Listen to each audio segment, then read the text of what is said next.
트럼프의 관세 전쟁이 계속해서 격화가 되면서 EU가 이번에는 미국산 위스키에 50% 관세, 보복 관세 때리겠다 하니까 트럼프는 바로 본인 소셜에다가 EU 와인에는 200% 먹이겠다. 이런 식으로 탄 발언을 계속 하고 있습니다. 그러면서 사람들이 오락가락 한다라고 지적하니까 유연하게 대응하겠다. 근데 사실은 실제 미국이 200%를 때리려고 하기보다는 EU한테 이런 끔찍한 관세 철회해라. 이런 식으로 무언의 압박을 한 것이라고 생각됩니다. 그래서 현재 지금 투자 시장은 어떤 분위기냐. 트럼프가 입 다물고 가만히 있으면 오르다가 트럼프가 또 나와서 관세로 흔들어버리면 빠지고 또 트럼프가 가만히 있으면 오르고 이런 현상이 지금 나스닥과 비트코인에 동시에 나타나고 있는 상황입니다. 그나마 비트코인은 다행인 것은 상대적으로 나스닥 같은 경우는 어제 또다시 저점을 테스트했지만 비트코인은 전저점을 오히려 절반 정도만 되돌리고 다시금 지금 매수세가 붙어주면서 83T를 시도하려고 한다. 확실히 현재는 지금 미증시보다는 비트코인이 그래도 방어력이 조금 높다라는 것은 다행인 부분이라고 생각됩니다. 하지만 트럼프의 관세 발언을 우리는 절대 놓치고 방심하면 안 되는 거. 어쨌든 지금 발효된 최근 알루미늄 전 세계 상대로 알루미늄 25% 관세가 지금 발효가 됐고 더 큰 이제 관세는 4월 2일에 결정됩니다. 그리고 기존에 적용됐던 관세도 트럼프가 얘기하는 거. 우리들이 원하는 조건만 맞춰주면 완화적으로 풀어줄게. 하지만 그렇지 않을 경우는 4월 2일에 다 관세 부과하겠다. 이런 식으로 얘기했기 때문에 적어도 4월 2일까지는 우리가 트럼프의 입 그리고 관세 발언을 어떻게 하는지 계속 매크로의 흐름을 추적해야 되고 저는 부디 트럼프가 얘기한 부분도 이런 식으로 관세 막대하게 때려서 전 세계 망하는 걸 원하는 게 아니라 트럼프가 듣고 싶은 얘기를 지금 유도를 하려고 하는 것 같습니다. 부디 4월 달까지 이런 부분들이 약간 봉합되면서 트럼프의 관세 전쟁이 조금 완화되었으면 하는 개인적인 바람입니다. 그러나 현재 시장은 정확하게 딱 말하면 트럼프가 관세로 폭락시키면 매크로 데이터가 유리한 쪽으로 나오면서 회복되고 이러한 흔들기 장세를 보여주고 있습니다. 실제로 그나마 매크로 데이터들은 계속해서 긍정적인 데이터가 나오고 있는데 어제 나왔던 생산자 물가지수 PPI는 지금 헤드라인과 근원 모두 이전 수치를 하회하면서 생산자 물가가 잡혀야 소비자 물가도 잡히는 어떻게 보면은 선행하는 데이터라고 볼 수 있는데 생산자 물가는 오히려 마이너스 1%까지 근원 생산자 물가지수가 하락했다. 즉 인플레이션에 대한 우려는 생각보다 지금 데이터가 좋게 나오고 있고 그리고 현재 실업수당 청구 건수 같은 경우도 예측치를 지금 너무 크게 상회하거나 하회하지 않고 잘 부합하는 움직임이 나와주면서 가장 좋은 매크로 데이터 인플레는 안정되고 고용시장도 안정화되는 최상의 지금 경제지표는 발표가 되고 있습니다. 어쨌든 그 얘기는 트럼프만 관세 가지고 흔들지 않는다라고 하면은 충분히 시장에는 긍정적인 소식들도 고사리고 있다라는 걸 보셔야 된다. 그리고 스태그플레이션 우려 속에서 지금 통화정책 완화를 기대하는 움직임들이 나오고 있습니다. 지금 다음 주부터 연준부터 BOJ 인민은행까지 금리를 결정합니다. BOJ는 19일 그리고 연준과 인민은행 20일 금리 결정이 나오는데 물론 미국은 이번에 동결할 가능성은 크지만 파월이 어떤 식으로 발언을 해주느냐 파월의 입에 따라서 시장도 요동칠 거다. 그렇기 때문에 다음 주 금리 이 세 중앙은행들의 금리 결정도 우리가 계속 트래킹하면서 대응하셔야 될 것 같습니다. 그리고 크립토 개별 시장은 관세 흔들기와는 다르게 사실 규제 관련해서 좋은 소식들은 너무나 많이 나오고 있습니다. 미국 상원의 은행위원회는 스테이블코인 규제 법안을 처치긴 했고 이제 본회의 표결만 남아있고 어쨌든 이 본회의 표결도 긍정적인 방향 초당적으로 나올 가능성이 굉장히 커지고 있고 심지어 트럼프의 일가의 월드 리버티 파이낸셜은 바이낸스와 함께 스테이블 코인 공동 개발을 논의하고 있다. 비공개로까지 진행이 되었다라고 하는데 이런 것만 보시면 진짜 트럼프가 암호화폐 시장 죽이고 시즌 종료를 시키려고 하는 걸까 아니면 지금 분위기를 관세로 흔들어 놓고 본인들이 원하는 것들을 만들고 미국의 부채와 재정적자를 어느 정도 타결함과 동시에 신명물 국채금리를 하락시키고 그것이 완료가 되면 다시금 시장을 들어 올릴지 너무나도 명확한 그의 의도를 알 수 있습니다. 그리고 미국의 백악관은 최대한 많은 비트코인 확보하는데 집중할 거다라고 지금 정식으로 발표까지 했고 추가적으로 정부 예산에 부담을 주지 않고 세금 지출 없이 추가 매수할 수 있는 방법들을 계속해서 모색하고 있다라고 밝히고 있습니다. 그리고 미국의 재무부는 다상등한 커스터디 업체들과 지금 만나면서 정부의 비트코인 비축자산 보관을 논의하고 있다. 그리고 심지어 비축금 보관이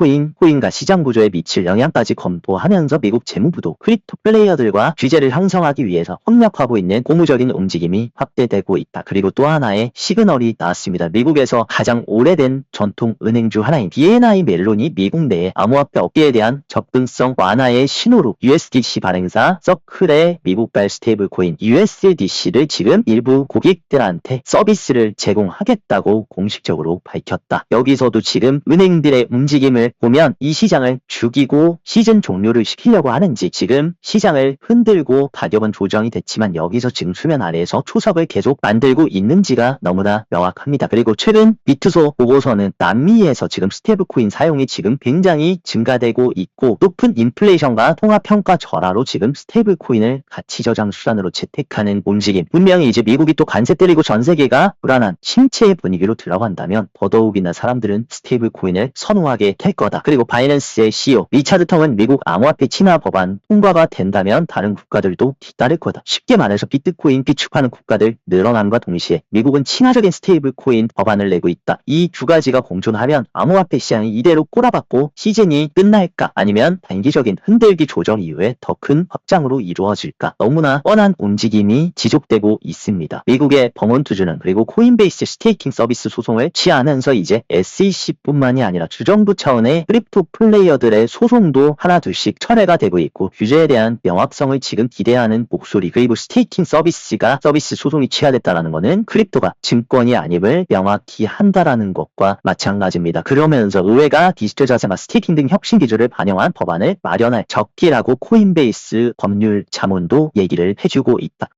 그리고 또 한 번 수상할 움직임. 며칠 전에 캐시우드가 코인베이스 주식을 매수했는데 또다시 520만 달러 상당을 추가했습니다. 불과 3월 10일 날 암호화폐 프록시 주식인 코인베이스와 로빈후드를 매수했는데 3일도 지나지 않아서 또다시 코인베이스와 로빈후드를 매수했다. 어떻게 보면 캐시우드가 주는 시그널이라고 생각됩니다. 그리고 캐시우드는 굉장히 운이 없는지는 모르겠지만 시장 고점에서 비트코인을 팔고 저점에서 매수하는 움직임을 이번 사이클 상승과 조정 구간에서 많이 보여줬다. 어쨌든 캐시우드가 지금 바이더딥을 하고 있다라는 것, 분명히 비트코인이 저평가되어 있는 구간이라는 것은 부정할 수 없는 팩트라고 생각합니다. 그리고 미국의 부유층 투자자의 40%가 지금 비트코인 투자를 고려하고 있다. 실제 그레이스케일의 설문조사에 따르면 100만 달러 이상의 고액 자산가들의 26%가 이미 크립토를 보유하고 있고 38%는 향후 투자를 고려 중인 것으로 나타났다. 오히려 이제 비트코인은 가난한 사람들의 돈이 아니라 부자들의 돈, 그리고 기관과 기업들의 돈으로 이동되고 부유층 들이 가치를 저장하는 수단으로 변하고 있습니다. 그리고 그런 변화가 일어남과 동시에 이런 보정을 준다는 것은 개미들을 털고 훨씬 더 싼 가격에 그들이 원하는 수량을 매집하기 위함일 수도 있습니다. 그리고 러시아 같은 경우는 지금 미국의 달러 제재를 피하려고 중국, 인도와 석유 거래에 암호화폐를 쓴다. 이제 페트로 달러가 아니라 페트로 비트코인을 지금 러시아가 실천을 하고 있고, 이런 식으로 석유 거래에 암호화폐가 사용된다는 거 굉장히 저는 큰 의미라고 생각됩니다. 왜 헬중앙화 자산인 비트코인이 중요한지를 여실히 보여주는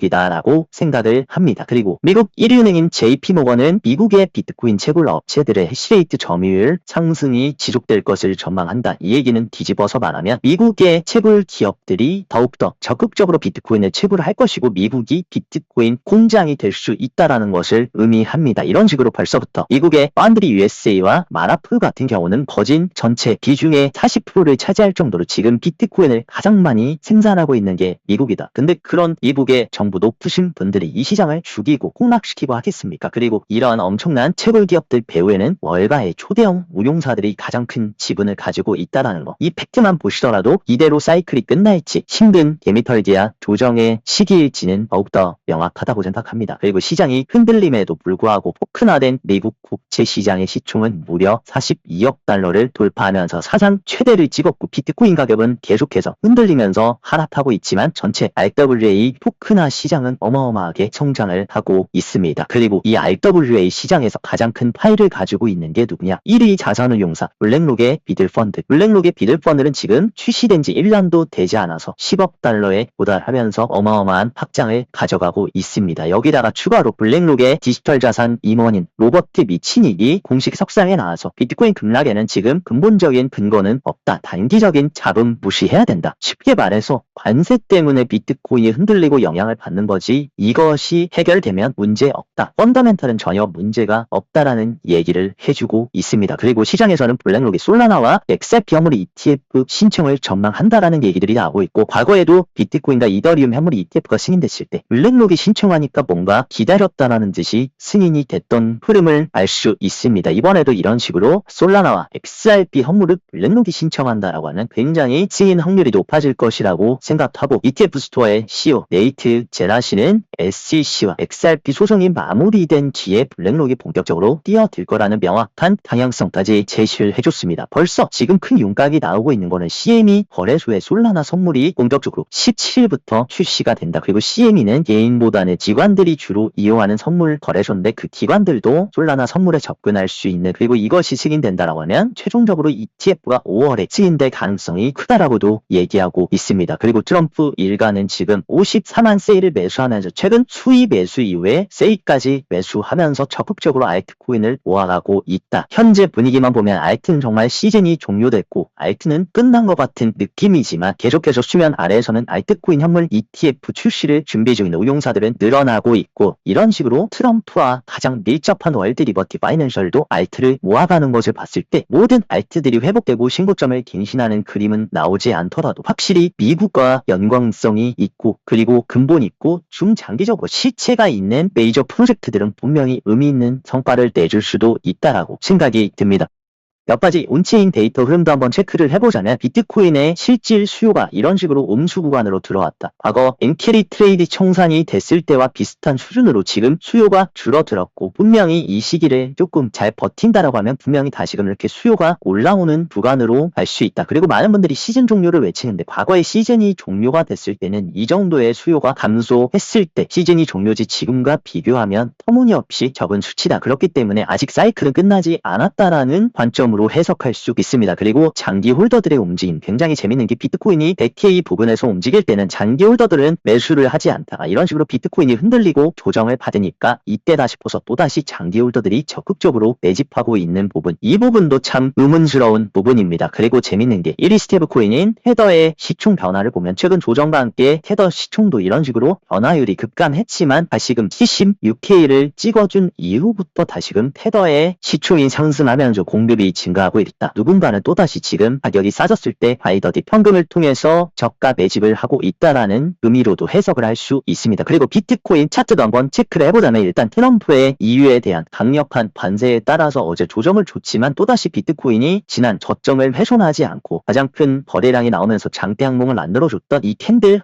허리를 지지하고 다시금 말아 올리는 움직임을 가져가고 있습니다. 제가 봤을 때 일단은 이 DCA 매집부가 박스권을 벗어남과 동시에 200일 이동평균선을 확실히 돌파해주고 그리고 최근 돌파하지 못했던 84개를 돌파해주는 움직임이 주말 동안 나와주면 가장 베스트고 가장 큰 산은 이 계속해서 저항을 맞았던 이 하방 트렌드 라인을 이번에도 실패할지 아니면 뚫고 올라갈지 이 부분을 여러분들이 체크하셔야 될 것 같습니다. 만약에 오르더라도 이 부분에 저항을 맞은다면 또다시 지지부진한 움직임 그리고 트럼프 발언을 계속해서 주목하셔야 된다라는 것을 말씀드리고 싶습니다. 그리고 오랜만에 파이어 차트도 체크를 해보면 일단 아직까지 강력한 고래들의 매수세 움직임은 보이진 않지만 84K에 있었던 굉장히 큰 매도벽이 현재는 지금 사라진 상황이고 88K의 매도벽이 위치를 하고 있습니다. 그리고 반면 75K까지는 얕은 매수벽들이 위치하고 있는 만큼 매물대도 잘 체크를 하시고 확실히 지금 갈색고래 앞 보라고래만 고개를 확실하게 들어주면 충분히 88K 전까지는 매도벽이 옅어진 상황이기 때문에 이 움직임을 잘 체크하시면 단기적인 방향성도 어느 정도 각이 나올 거라고 생각합니다. 그리고 비트코인 이번 사이클에서 무려 이러한 단기 조정들은 수도 없이 많이 나왔는데 그때마다 공통점 10 RSI가 과매도 구간에 위치를 했을 때 그때를 잘 노린다라고 하면 긍정적인 상승이 나왔던 것을 우리가 과거 데이터에서 체크를 할 수가 있다. 지금도 마찬가지로 굉장히 좋은 저평가 구간에 몰입했고 물론 이 시간을 더 끌면서 개미들을 지치게 하고 털어줄 수는 있지만 이 시기에 용기를 낸다라고 하면 분명히 과거의 흐름처럼 긍정적인 흐름을 기대해 볼 수 있다라고 생각합니다. 그리고 단기 홀더의 MVIB 같은 경우도 이런 식으로 투심이 완전히 꺾이면서 또다시 저평가 구간으로 일어섰는데 비트코인 최저점을 찍고 상승하는 동안 이러한 구간은 총 3번 있었습니다. 언제나 이 파란 선을 하회했을 때 용기를 냈을 때는 분명히 좋은 성과가 있었고 과거 시즌 종료가 나왔던 수치에 비하면 아직 터무니없는 정도의 단기홀더 MVIV 하락이다. 그렇기 때문에 이 정도로는 시즌 종료라고 보기는 애매하다고 평가할 수 있습니다. 그리고 언제나 비트코인 사이클은 똑같이 움직였습니다. 큰 풀백 조정이 있은 다음에 랠리가 시작되고 이러한 오일한 패턴을 가져가는데 우리는 지금 큰 조정 이후에 랠리가 이미 시작됐고 벌써 랠리의 60도, 70도 구간까지는 왔습니다. 근데 랠리도 3가지 종류가 있다. 반감기 전 그리고 반감기 후 그리고 마지막 파이널 서지 구간이 남아있는데 언제나 이 파이널 서지 구간이 사이클에서 가장 큰 포물선 상승을 보여줬습니다. 하지만 우리는 포스트 할빙 구간에 들어와 있고 마지막 파이널 서지를 남겨두고 있다라는 것. 과거의 패턴과 지금까지 비트코인 사이클은 100% 동일하게 갔는데 이번에도 그렇게 동일하게 가준다라고 하면 파이널 서지가 남아있을 가능성이 크다. 그렇기 때문에 진정한 메인 DC를 두고 흔들린다고 시장에서 다 털려나가 버리신다면 분명히 후회를 하면서 또다시 4년의 사이클을 기다려야 될 수도 있습니다. 그렇기 때문에 부디 현명한 의사결정을 내리시고 시장에서 꼭 살아남으셨으면 좋겠습니다.